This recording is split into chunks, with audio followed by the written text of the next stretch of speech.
എങ്ങനെയുണ്ട് പടം? എങ്ങനെയുണ്ട്? നല്ല പടമാണ്. ഇത്രയും പോരെ? നല്ല പ്രൊഡക്ഷൻ ക്വാളിറ്റി, നല്ല സൂപ്പർ പ്രൊഡക്ഷൻ ക്വാളിറ്റി. ശരിക്കും ഇംഗ്ലീഷ് സിനിമ ഇംഗ്ലീഷ് സിനിമ കണ്ടൊരു ഫീലാണ്. ഏതൊരു പ്രേക്ഷകന്റെയും ഒരേ ഒരു മറുപടിയാണ് ഇംഗ്ലീഷ് സിനിമ പോലെ തന്നെയെന്ന്. തീർച്ചയായിട്ടും നിങ്ങളെല്ലാവരും തിയേറ്ററിൽ തന്നെ പോയി വാച്ച് ചെയ്യുക, OTT-ക്കൊന്നും നിൽക്കരുത്. ഈ അടുത്ത് മാധ്യമങ്ങളിൽ വർഗീയതയെക്കുറിച്ചൊന്നും ഉൾപ്പെടുത്തി സംസാരിച്ചു തുടങ്ങിയിട്ടുണ്ട് ഈ ഒരു ചിത്രത്തിൽ. അത് ഫീൽ ചെയ്തായിരുന്നു? അങ്ങനെ വർക്ക് ചെയ്ത ഫീൽ ഒരു ഹിസ്റ്ററിക്കൽ സംഭവത്തിനെ ഒരു ബേസ് ചെയ്തിട്ട് ഒരു മൂവി എടുത്തതായിട്ട് എനിക്ക് തോന്നിയുള്ളൂ.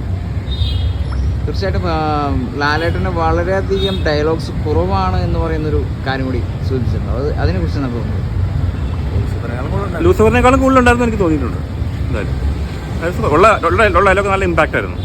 ലൂസിഫർ ആണോ ബെസ്റ്റ്, അല്ലെങ്കിൽ ഈ ഒരു ചിത്രമാണോ? എനിക്ക് കമ്പയർ ടു നോക്കുവാണെങ്കിൽ സ്റ്റോറി വൈസ് നോക്കുകയാണെങ്കിൽ ലൂസിഫർ തന്നെയാണ്. പക്ഷേ പ്രൊഡക്ഷൻ ക്വാളിറ്റി ഒക്കെ നോക്കുകയാണെങ്കിൽ ഒന്നും കൂടി ഒരു ഇതാണ് എനിക്ക് തോന്നുന്നത്. ഇതാണ് എമ്പുരാനാണ് തോന്നിയത്. തീർച്ചയായിട്ടും തേർഡിന് വേണ്ടി കട്ട വെയിറ്റിംഗ് ആണ്. യെസ്, തേർഡിന് വേണ്ടി വെയിറ്റിംഗ്. എങ്ങനെയുണ്ട് പടം? എങ്ങനെയുണ്ട് പടം? പ്രൊഡക്ഷനും സംഭവങ്ങളൊക്കെ അടിപൊളിയായിട്ടുണ്ട്. രാഷ്ട്രീയം അത്രയ്ക്കാണ്ട് ശരിയായില്ല. ആ ഒരു പവറുള്ള ആൾക്കാരില്ല ആക്ച്വലി ഈ പോർട്രേറ്റ് ചെയ്യുന്നത്. ആകെ 5 അടിയും 5 ഇഞ്ചും ഹൈറ്റുള്ള ആൾക്കാരെ വെച്ചിട്ട് ഭയങ്കര വില്ലൻ്റെ ഒരു പരിവേഷം കൊടുത്തേക്കുക. നമുക്കറിയാലോ ആരും ഉദ്ദേശിച്ചത്, പക്ഷേ അതിനുള്ള ആളില്ല. അത് കാരണം ഒരു റിലേറ്റബിലിറ്റി ഫാക്ടർ കുറവുണ്ടായിരുന്നു. ഓർഡർ കൊടുത്ത് വേറെ ആൾക്കാരെ കൊണ്ട് കൊന്നാൽ മതിയായിരുന്നു, കുഴപ്പമുണ്ടായിരുന്നില്ല. ഇത് ചെറിയ ആൾക്കാരെ വെച്ചിട്ടുള്ള ഒരു പരിപാടിയാണ്. അത് ശരിയല്ല. വില്ലൻ എന്ന് പറയുമ്പോൾ ഇപ്പോൾ പഴയ പോലെ ഭയങ്കര മാസ് വേണം എന്നുണ്ട്, അല്ലെന്നുണ്ടെങ്കിൽ വളരെ സ്കെൽറ്റായിട്ടുള്ള ആൾക്കാരൊക്കെയാണ് ഇപ്പോൾ. മാസ് കുറഞ്ഞ ആൾക്കാരാണ് കൂടുതൽ വില്ലൻ വേഷങ്ങൾ ധരിക്കാറ്. ഇപ്പോൾ മിക്ക പടങ്ങൾ ഈ അടുത്ത് ഹിറ്റായിട്ടുള്ള മിക്ക പടങ്ങളും. അതിപ്പോൾ നെപ്പോളിയൻ ആകെ 5 സംതിങ് ഹൈറ്റ് ഉള്ളൂ. ആളെ കൊണ്ട് ഇതൊക്കെ പറ്റുമെങ്കിൽ നടക്കും.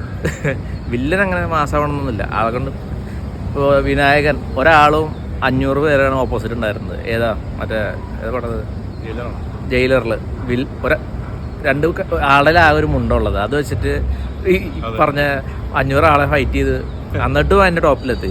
ആൾക്ക് അഭിനയമാണ് ഇതിൻ്റെയൊക്കെ മെയിൻ. തീർച്ചയായിട്ടും പൃഥ്വിരാജിന്റെ ഒരു കഷ്ടപ്പാട് എങ്ങനെയുണ്ട്? പൃഥ്വിരാജിന്റെ ഡയറക്ഷനും സീനും എല്ലാം അടിപൊളിയാണ്. ചില ക്യാരക്ടർ സെലക്ഷൻ ആർക്കോ വേണ്ടി പ്രത്യേകം സെലക്ട് ചെയ്ത പോലെ തോന്നി. പക്ഷെ അതിനുള്ള ഒരു ആൾക്കാരുണ്ടായിരുന്നില്ല എന്നുള്ള സത്യം. ഒരു വില്ലന്റെ വേഷം എന്ന് പറയുമ്പോൾ അതിനുള്ള കപ്പാസിറ്റി വേണ്ട ഒരാൾക്ക്. എപ്പോഴും ചിരിച്ച് മാത്രം മാധ്യമങ്ങൾ പറഞ്ഞ ഒരാൾ പെട്ടെന്ന് വന്ന് വില്ലനാണെന്ന് പ്രസന്റ് ചെയ്ത ആൾക്കാർക്ക് സിങ്ക് ആവേണ്ടത്. അതിനുള്ളൊരു എബിലിറ്റി ഇല്ല. അതാണ് ഉണ്ടായത്. ആക്ച്വലി വീണ്ടും ഒരു തവണ കൂടി കാണാനുള്ളൊരു കാണാനുണ്ട്.